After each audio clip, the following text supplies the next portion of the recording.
So that the title for this session is Pearl Sustainability, Cultured and Natural from an Impact Perspective.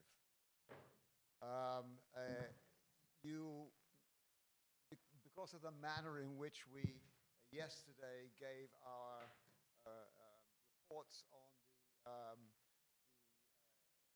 the guides that we were putting out, the last guide that we spoke about was the Pearl Guide. And within the Pearl Guide, we have a fairly large section now on sustainability.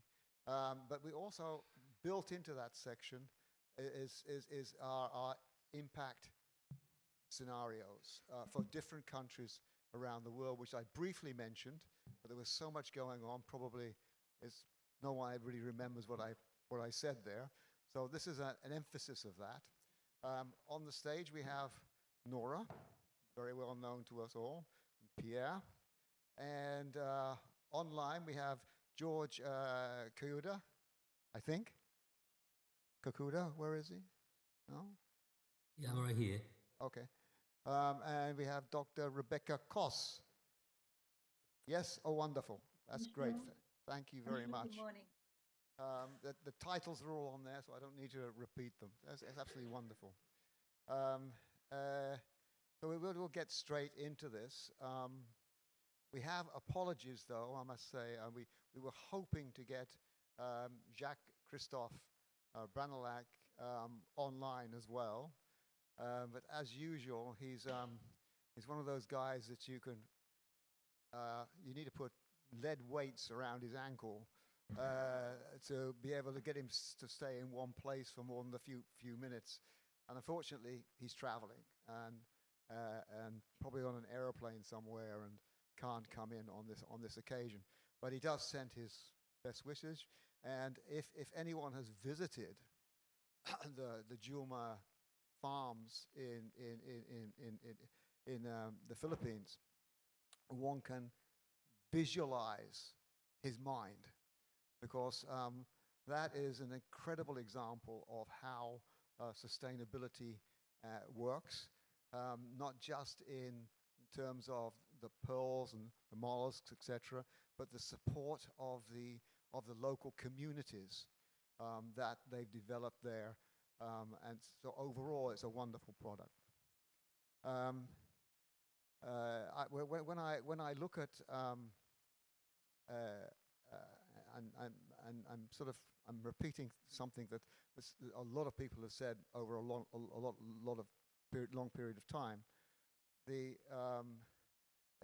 one notable thing, whether it's natural pearls or cultured pearls, that we can all here, I think, reasonably acknowledge, is that if our divers for natural pearls, countries with natural pearls, or our cultured pearl production areas want products that are of a quality that's needed, they have to. There's no alternative. They have to look after the waters. They have to. There's no question about it. When we put together these impact scenarios that actually Pierre wrote up there very nicely, researched, we're just putting down on paper that it's already obvious that you can't be involved in this product without looking after the environment in which they grow. Okay? So we have everybody on. Yes, we still have everybody here. So can we maybe have some opening statements? First of all, Nora, maybe give an opening statement, please. Okay. Good morning, everyone. I'm excited to be here. Ken, thank you so much for giving us this opportunity. Should we start with the slide deck or? Yeah?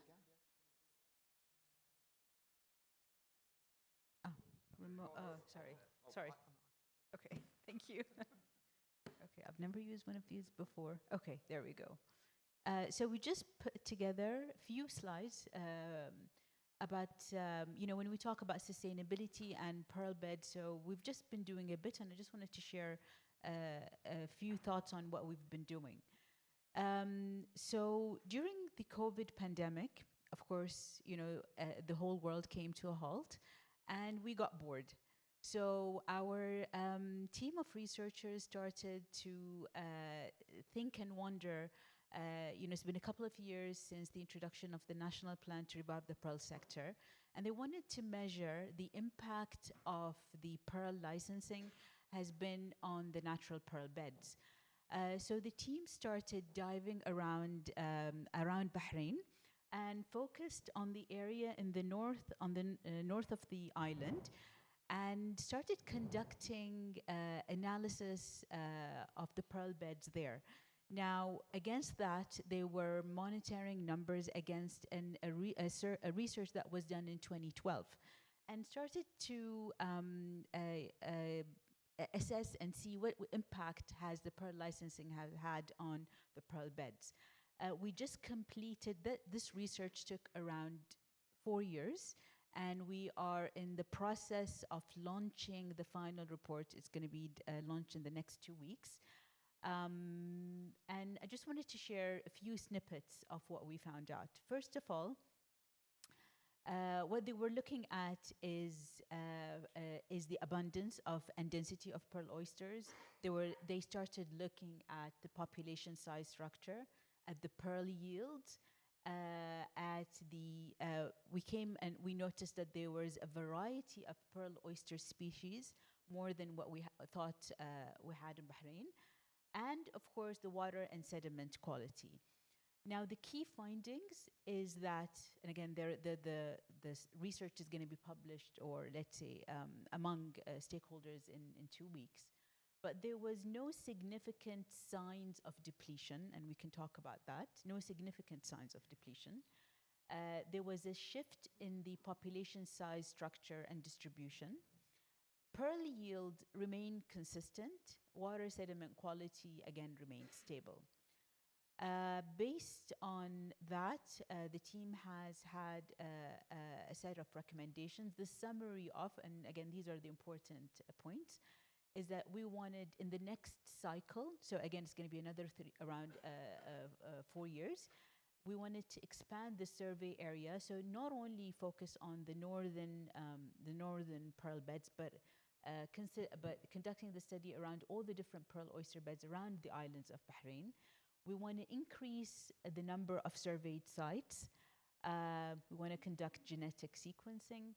And of course, a key ask from stakeholders in Bahrain is to include marine biology into the research. So it's been quite interesting research for us as well at Danot, because we're now able to have our database that we can come back to and refer to. Now, that research led us into a different research that we launched earlier this year with the Arabian Gulf University. And the purpose of that is to measure the blue carbon storage of Bahrain's pearls oyster beds.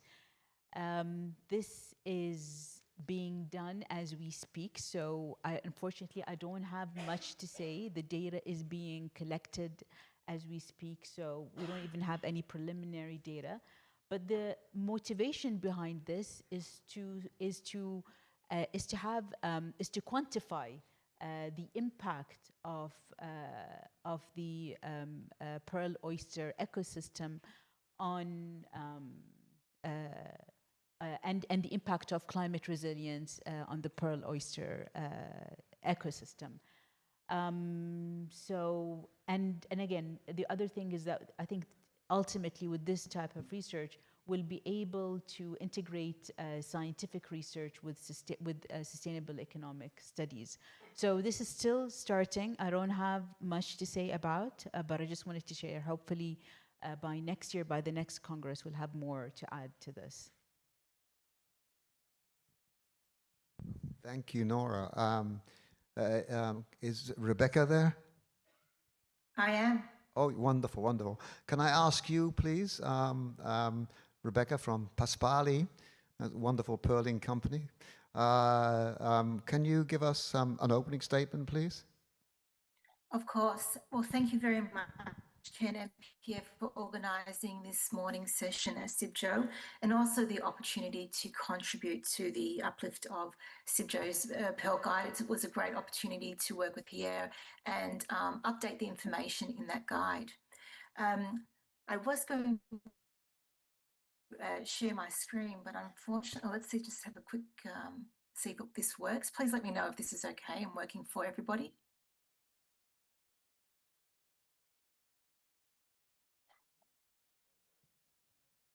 Oh, it's coming. There it is. It's Is there. my screen being shared? Yes, it is there. Yep, yep. Fantastic. Thank you very much. Appreciate that. Thank you.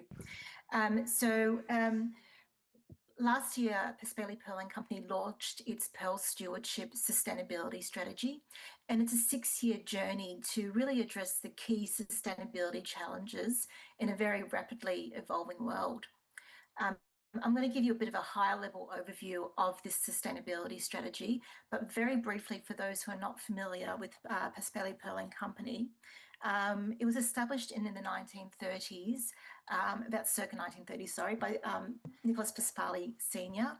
And initially, the Pinctada maxima oyster was harvested for the mother of pearl to create buttons in the button industry. Now, when the mother of pearl fell out of favour in the button industry, Nicholas Paspali Sr. started to look at cultivating South Sea pearls in the Pinctada maxima oyster.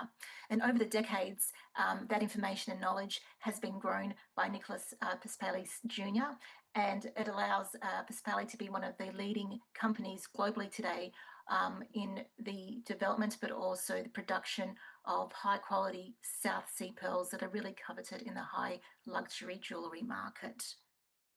So going back to the Pearl Stewardship Sustainability Strategy, our guiding framework adopts the definition of sustainable development and is underpinned by the 3 pillars of environment, social and governance. And these 3 pillars allow us to identify and report on diverse topics, impacts and risks as it relates to sustainability. So much so that we've taken the idea of environment, social and governance, also known as ESG, and have adopted and adapted them to be the 3 pillars of the Pearl Stewardship Sustainability Framework. So first of all, the E bit we're defining as marine stewardship. The S bit we're defining as our community. And the G bit is defined as conduct, compliance and responsibility. Now, within each of those 3 pillars, we have a number of objectives and goals that we are trying to achieve. Within the marine stewardship pillar, we are researching and reporting on our Scope 1, Scope 2 greenhouse gas emissions, and currently looking at our Scope 3 supply chain greenhouse gas emissions. We're also conducting a life cycle assessment on our pearls and mother of pearl products. In addition, we have Marine Stewardship Council Sustainability Certification that we're very proud of.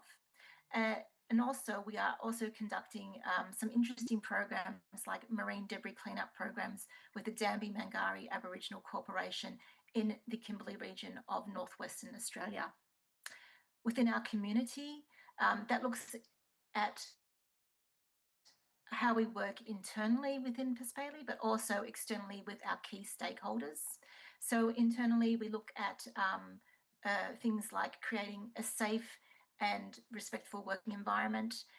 We also have International Women's Days events, and we're very excited about the upcoming one next year. Externally, we have actually just signed a 10-year cooperation agreement with the Dambi Mangari Aboriginal Corporation, who are the traditional owners, if you're familiar with the Koori Bay area, which is in the northern Kimberleys. And then under conduct, compliance and responsibility, this is very much a governance pillar. So this is all about ensuring we're following regulations, but also internally ensuring we are following our internal policies. And within that, we regularly report a modern slavery statement to the Australian Attorney General's Office on an annual basis. So the regulatory framework and the regulatory environment is actually, although a lot of people think, oh, that's a lot of paperwork and there's a lot of work to do, it's actually quite a competitive edge for us because we are transparent in our reporting, and a number of those reports are made public on various Australian government websites as well. Last but not least, the reporting will also transfer to a sustainability report. So over the coming years, we will be required under Australian legislation to report on our climate disclosure. So this will be aligned to our financial disclosures and also sustainability reporting in a framework that's aligned to the Australian government's regulatory requirements. So while there are a lot of reporting requirements, we see this as a really good opportunity, and we're looking forward to delivering the Pearl Stewardship Sustainability Strategy over the next 6 years. Thank you very much.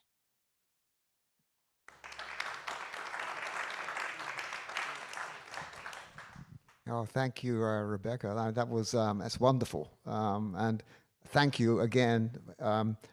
I can't thank you enough, as well as the other people involved in the Pearl Guide, in the help you've given in constructing that Pearl Guide section on sustainability.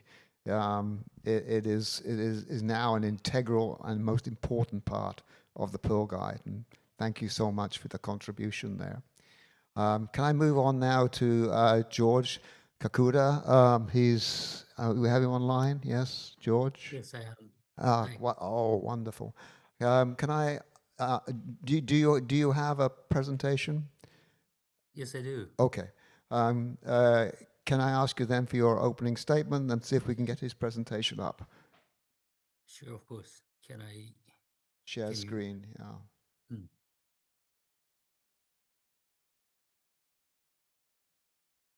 share screen? Okay, this one.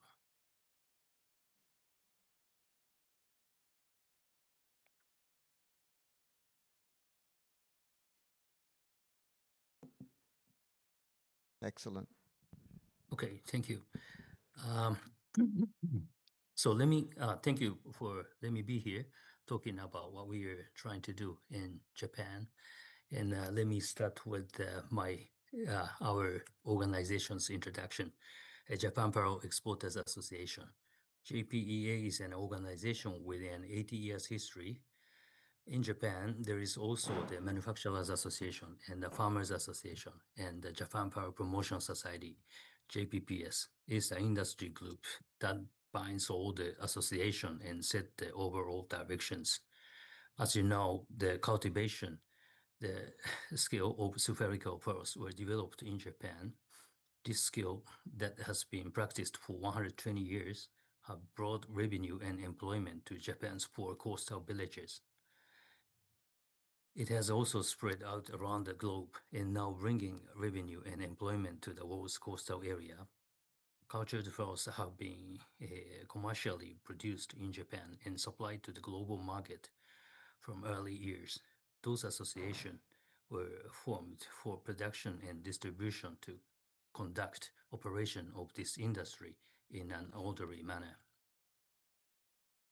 The cultivation community in Japan is consisted by many relatively small companies, each producing a variety of a size from 3 to 10 millis.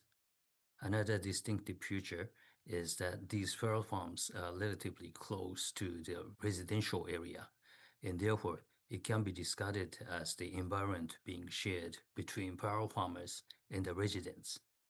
In other words, the people's lives are reflected in the cultivated pearls. Currently in Japan, the primary challenge in pearl cultivation is labor shortage. Next is the high mortality of young shells with unknown causes. The trigger of this phenomenon is considered to be environmental factors, such as rise in the sea temperature. In the past decades, we have seen a huge drop in cultivation volumes due to these challenges. The decline of the production volume is actually a positive for the marine environment. since it will allow cultivation to take place within the ocean's resilience. However, from the perspective of a farmer, decline in the volume means that we need to create new additional value to create the unit price, to increase the unit price. For us, that value is the virtuous circulation of the various human activities in the environment performed under the coexistence of human nature, or what we call satoumi. This is not anything new. So in order to capture and promote these values, and also to raise the awareness of the farrow farmers, we are leading these initiatives. We continued tree planting for 20 years.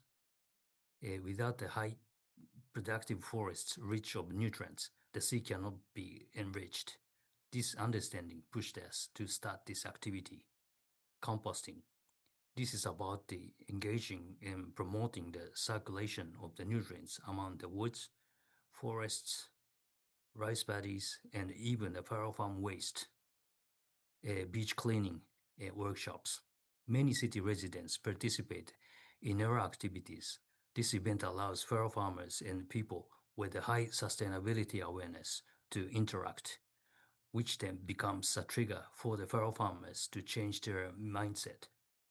Recycling and upcycling of farm equipment waste. By solving the issue of a discarded farming equipment of the past, we can start to create a bright future. Farrow impact.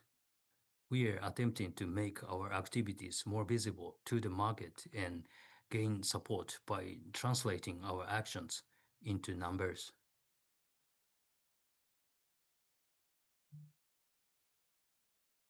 Excuse me. Oh, and in recycling and upcycling project, we have also achieved closed loop recycling of farrow farming gears. The current life cycle assessment of the discarded farrow farming gears by Professor Yutaro Sakai of the University of Tokyo concluded this initiative would reduce CO2 emissions by 1.849 tons per 1 ton of discarded farrow farming gears. As we continue to work on these sustainability initiatives, we have also been considering how we can raise the visibility of our efforts and not end with self-satisfaction within our circle in Japan. This is why we began the Farrow Impact Project. So quantifying the impact of the farrow cultivation on the environment requires heavy work. The chart is our current framework. We will promote collaboration between the academia and the public and private sectors in Japan for data collection and analysis. We also would like to promote collaboration with reputable organizations outside of Japan, such as CIBJO and Nature Conservancy. I highly appreciate Pierre Farrow of the Sustainable Value Generator, who is supporting us to create the bridge. Thank you, Pierre. As a leading country of the farrow cultivation industry, JPEA endeavors to contribute to a sustainable development of the cultured farrow industry by working together with various countries and organizations around the world. Thank you for the attention.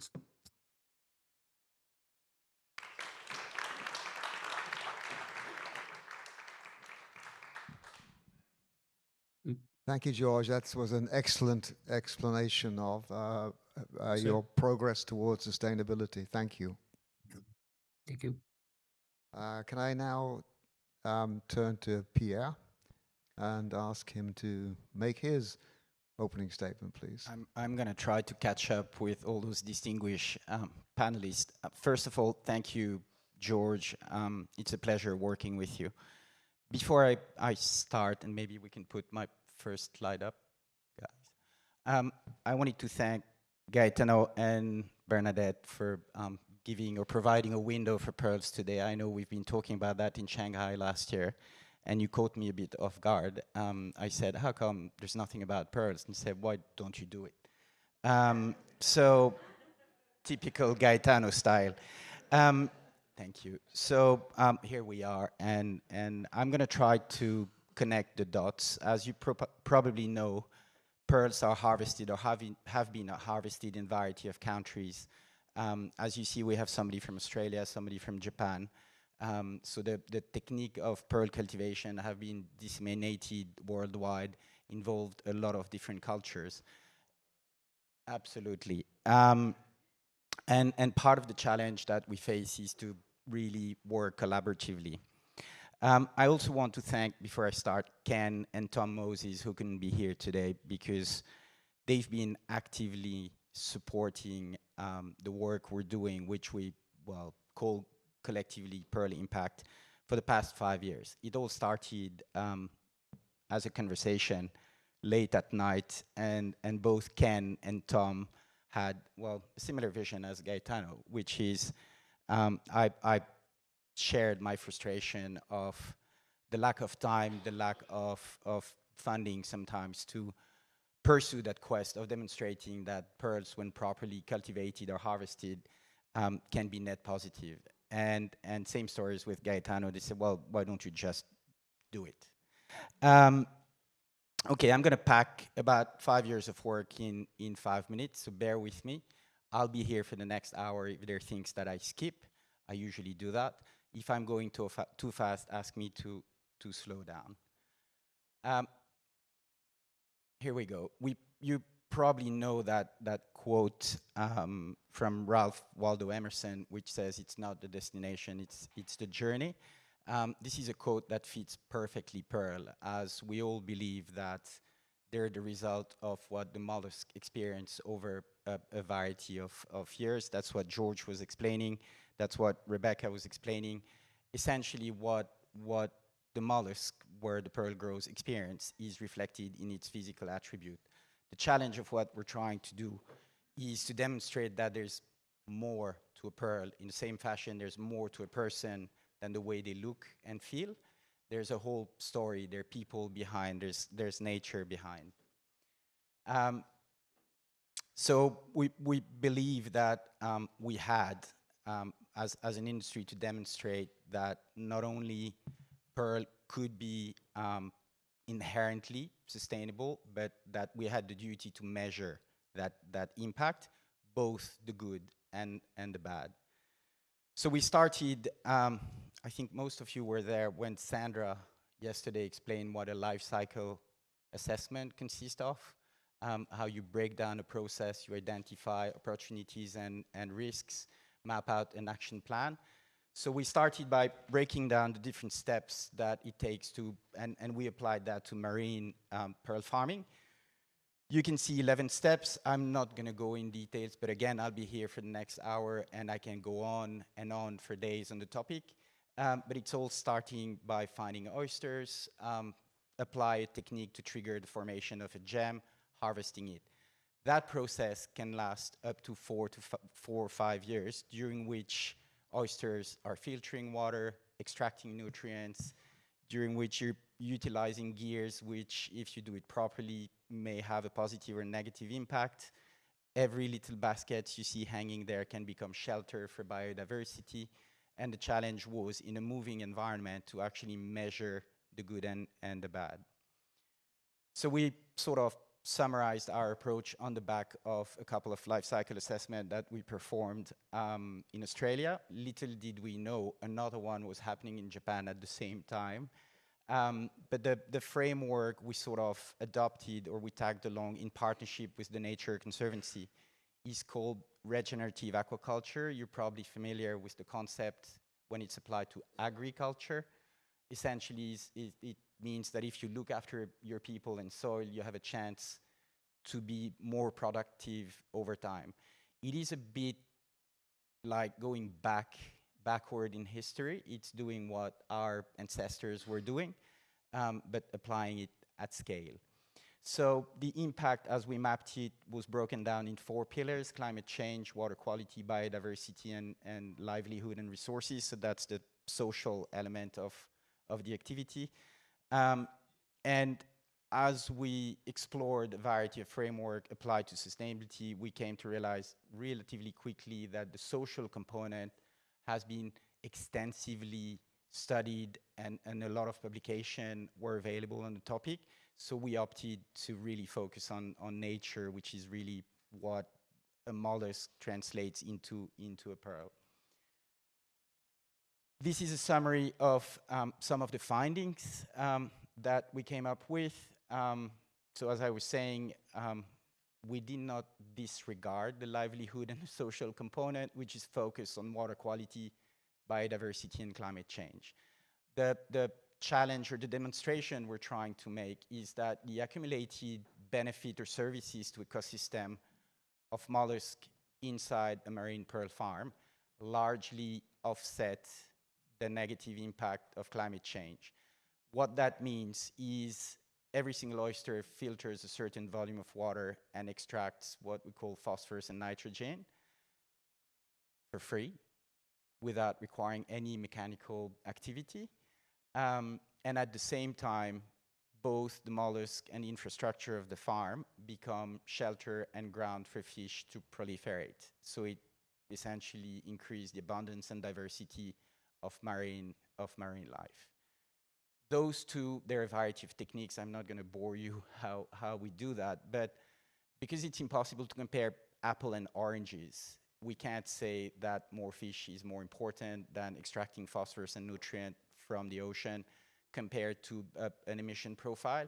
What we went through is the exercise of valuing the benefits and subtracting the cost of offsetting relatively low emissions, and we come up with what we call a net positive.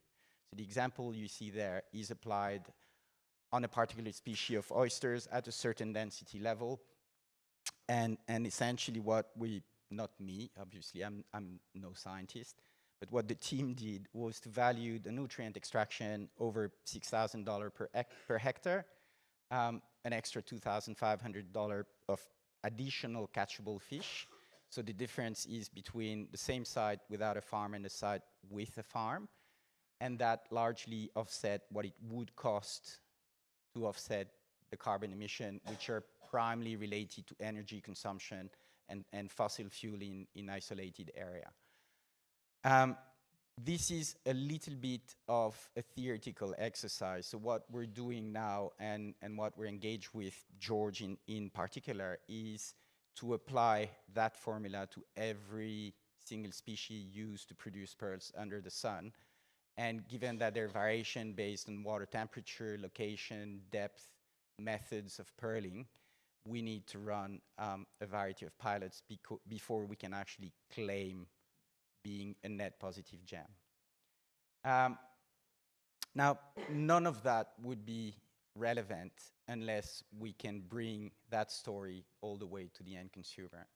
So you probably, being in industry, notice that pearls, unfortunately, and it's going to change thanks to Gaetano's support, but usually the fifth wheel of the cart were a lot smaller than the diamond and colored stone industry, not to mention the gold industry. But we're rising, so watch out, we're coming, or we're coming back. The idea there is to make a little bit more explicit what benefits can emerge from the work that we're doing, from that definition of becoming a net positive gem. And that benefit doesn't just apply to the farmer. It can be carried all the way to the end consumer and be shared with traders and retailers. Last but not least, what are sustainability credentials without traceability? I think you all listened to a variety of pathways that have been described the past couple of days.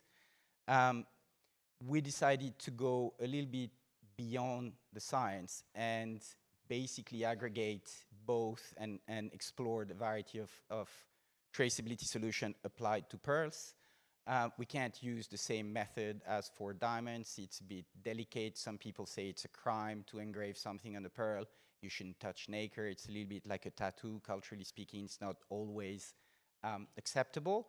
So we're exploring a variety of non-invasive techniques, which basically allow to attach the claims we're proving to physical assets, to pearls themselves. So that little drawing explains the pathway we went through, from the life cycle assessment, broken down of the process, uploading on the blockchain, because yes, we have put some pearls on the blockchain, and you can now buy pearls which are carrying an entire story in full transparency. And if you have more questions on that, I'm available to answer those. And I think that's it, because we were allocated 5 minutes. Thank you very much.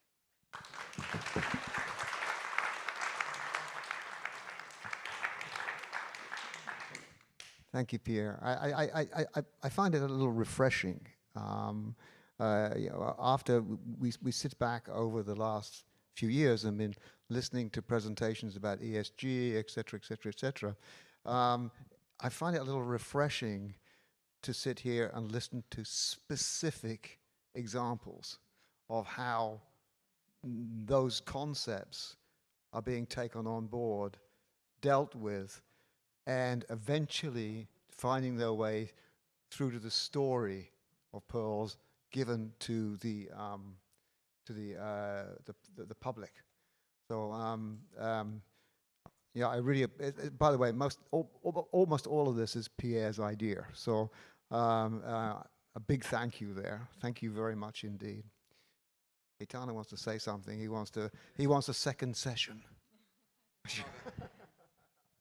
Well, apart the second session, I was called on action by Pierre, and you know I am a man of action. This is something that is very clear. But I would like to take this opportunity, considering that we have still few minutes, to tell you the story that I personally had the privilege to live live when I was invited in different occasions by Nick Pasquale in Australia and Jacques Branelec, not Jean-Jacques, Jacques, meaning the father, to go to see in the Philippines the culture pearl fields.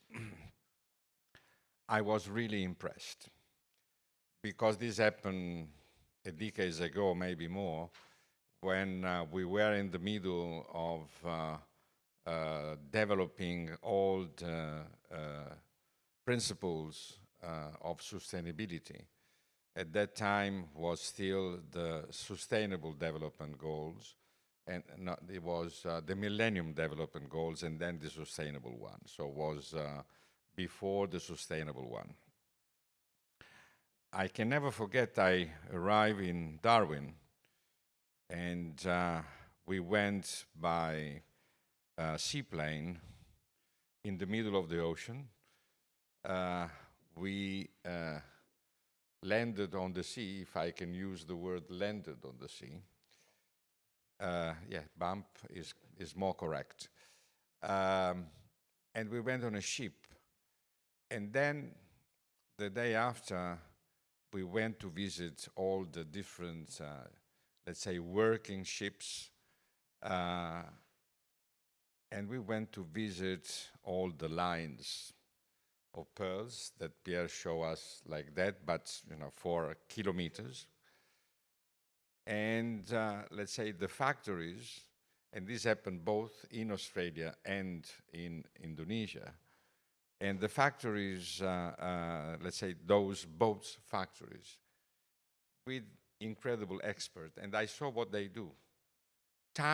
Millions of pearls, millions of oysters are taken off the water, clean, one by one. There are experts, in particular from Japan, they open it, like in the surgery room. They open it, they check the pearl, they talk to the oyster, they talk to the pearl. It is unbelievable. They are ensured themselves that the oyster and the pearl is healthy. They put the oyster in another box and go on. and this in the in the two different countries. Meanwhile, I was in the ship, especially in the evening. They switch on the light around the ship, and you can see underwater the life that is there. And both Nick and, in this case, Jean-Jacques, told me that at least hundreds of species, because how they maintain the quality of the water, which I didn't touch, but Pierre can do much better than me, meaning a specific temperature, cannot go within 1 or 2 degrees more or less, cannot be in certain condition, has to be clean enough in order that the oyster may eat and continue to be healthy in order to produce pearl. They told me also that on average 50% of the oyster die. But they told me also that at least an oyster can produce in the circle of the years, of many years, at least 3 pearls every time. Correct me if I'm wrong. I'm not an expert. If you're lucky. It's one at a time every 2 years. And if you get a good pearl the first time, you try your luck a second time. And if, again, you get a good pearl, you can try. But this is quite exclusive to Australia because they can operate on wild shells. That's why I need you and I ask you to do that, because I don't know. And then it's like this. So, Stefan, you are not the only one. You know, so... Yeah, well, but at least, you know, but there are many other colleagues and friends. By the way, what I'm saying is the following. We talk about sustainability, we talk about quality of the environment, we talk about life underwater. We can talk about all the subject, but the fact is that we do not only talk, we simply do. Which is important. And when I have had the privilege to be at the United Nations, at the General Assembly or the ECOSOC, Economic and Social Council, with thousands of people, well, thousands I don't think so, but hundreds of people in the room that you have seen on TV, or maybe you have seen certainly with Mark, we were there when we achieved in 2006, after 5 years, 6 years up and down to New York with our good friend Richard Peplow that was with us at the time. The recognition to be accepted into the UN Economic and Social Council, well, the fact is that when we talk in these sessions, and I'm not only referring to this one, but during the years, about what we do, we physically do. In other words, it's not an experience that we read because the articles on the newspaper or the news on TV, because we physically go there and do it. So it's a direct experience that for those like me having the privilege to chair this wonderful organization, and all those of you, and I may remember Noura and Ken at the time when we had the Congress in Bahrain, organize the visit to the pearl farm, in this case natural pearls, in the sea, all around Bahrain. Yeah, please. Mr. President, if I may, speaking of engagement, could we take just the next 5 minutes and take a couple of questions? Are you okay with that? Absolutely, but when I talk, nobody can ask questions. Well, I'm doing my best to ask you politely. Here we go. If you guys have any question, I think George and Rebecca are still online and would happily take questions. Otherwise, Noura and myself about her fantastic work in Bahrain. The time is now, or I'm happy to go one-on-one next door. I allow you to ask questions. Thank you. don't need to ask any question because we know.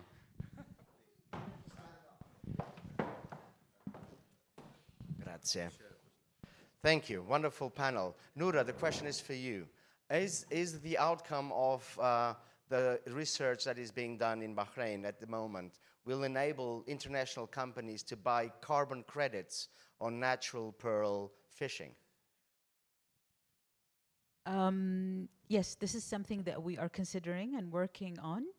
So there is another entity now set up that specializes in this. So once this entire process is completed, validated, then potentially we can look into the carbon credit trade.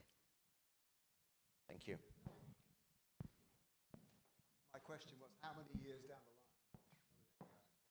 the line? This research that we're doing now with the blue carbon is gonna, data collection requires around 16 months. Thereafter, write the reports and validation. So, a couple of years. Yes. Yeah. Okay. We're 2 years' time on the agenda. Okay. I have an inquiry. This is Rashmi from Africa, this way. Coming from Zambia, landlocked, pearls is not something we deal in. We don't have any. Yet the Zambian culture is all, I mean, Zambians wear pearls at every occasion. Every lady wears a pearl. And I've been trying to dissuade them from doing, and focus on local. But it's not going away because, you know, the queen brought in the pearls when we were colonized. Is there any way of telling where they're from and any sort of traceability happening? You know, I'd like to know, this is a natural pearl, this is cultured, how deep is the nacre? I can do that as a gemologist. But this is the question I always get when you know, people see me like, oh, what do you think of my pearls? And I said, well, I need to look down the hole and be able to tell you. But it would be nice to, if they came with certification that says this is definitely from Bahrain or from Paspeli or from, is there any work being done on that? I'm gonna, I think this is an excellent question, but honestly, the expert is Ken, because he's the one, anyways, that developed all these methods for Danot. So It's a sort of a big question, and I'd be oh. Works. It's such a it's a very big question, and a very good question. It would take a long time to really answer it in detail and not mislead. But there are techniques that can identify species to a reasonable degree. Are they practical? That's another matter. I mean, a detailed trace element chemistry, I mean, really detailed trace element chemistry can help, but the practicality of it and the cost of it is something else. I think it's important. It has been important, certainly in Bahrain, to establish the chemistry of Pinctada radiata, for example. Because it's very important. It's the producing mollusk.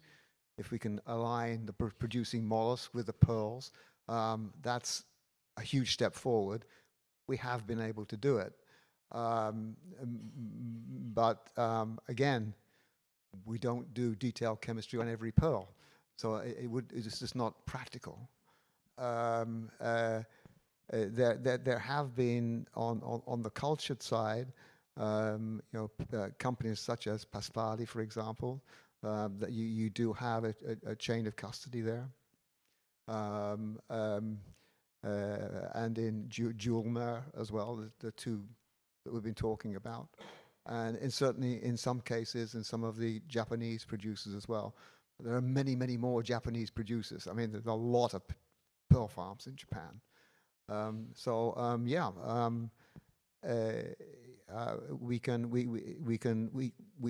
have certain. I think he's put his hand up at the back there. I'll preempt him.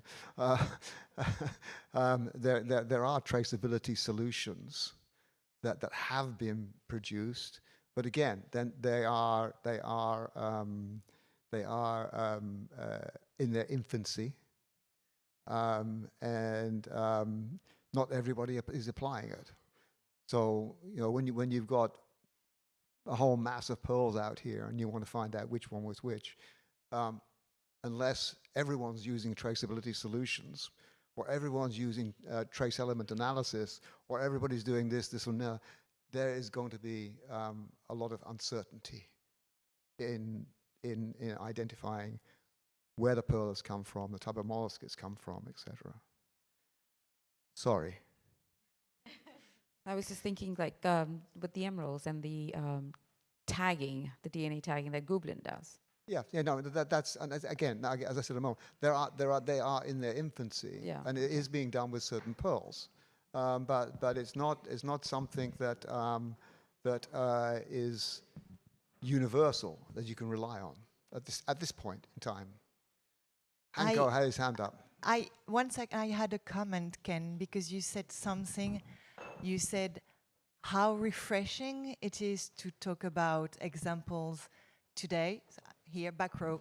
And I just wanted to point out that maybe it's because Nora and Pierre and ourselves, we're talking about investment. What Nora described, what Pierre described, this costs money.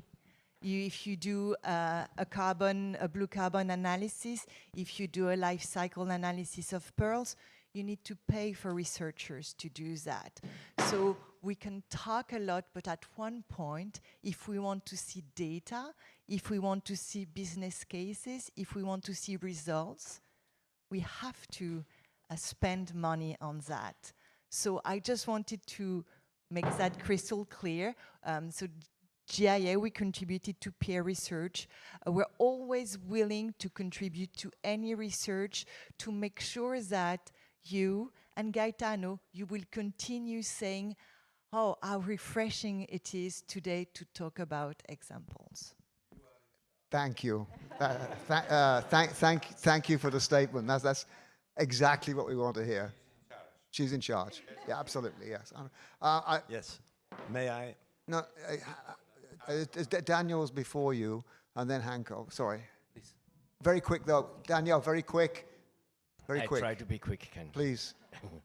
I'm Daniel from the Gublin Gem Lab. I'm also representing provenance proof, which is the technology that was addressed by you before. So the quick answer is yes. It is not exactly in its infancy. It's almost in puberty. The technology is now 9 years old. The companies like Gemfield is applying this technology on their top quality of emeralds since 9 years. There are tens of thousands of stones that are carrying these DNA-based nanoparticles, which are applied at the mine in Zambia. They survive the cutting. They survive all the processes. Pearls, please. I'm sorry. And pearls.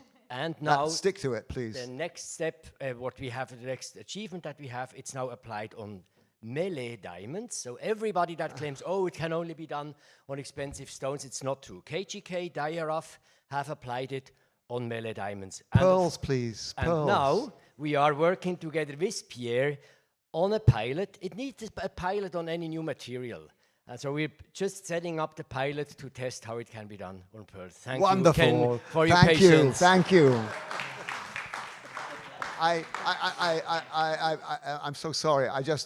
We hear so much about diamond and so on and so forth.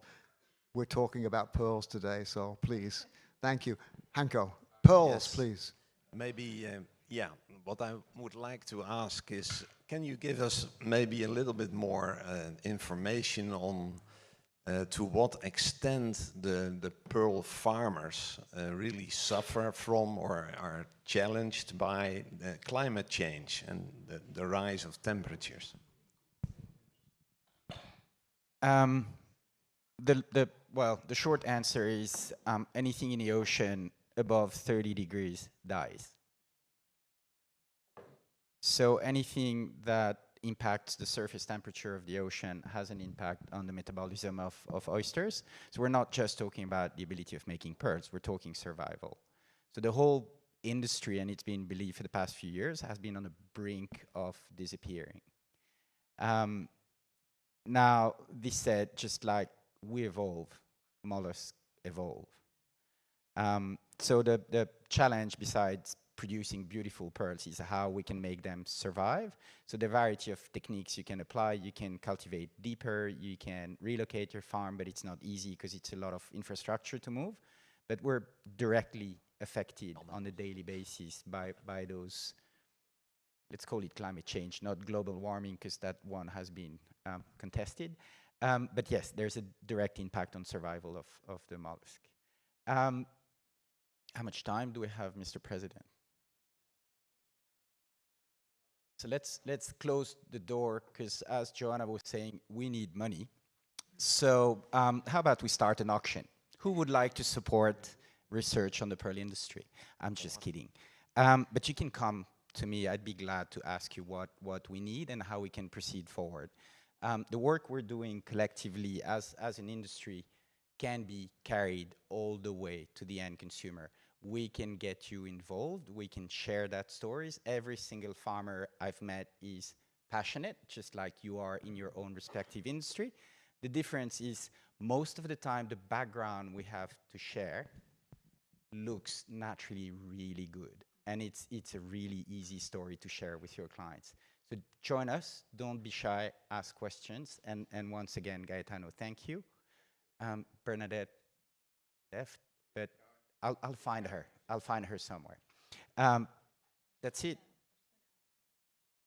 Really quickly, I just want to add a question, a comment about ocean temperature and mortality of pearl oysters. So 2 years ago, and again, I'm talking about natural pearl oysters.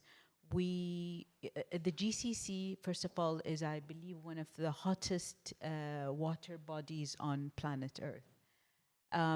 So this is of direct interest to us. So, and we conducted a study. I wouldn't say it's a, you know, again, we have to conduct over a couple of years and so on.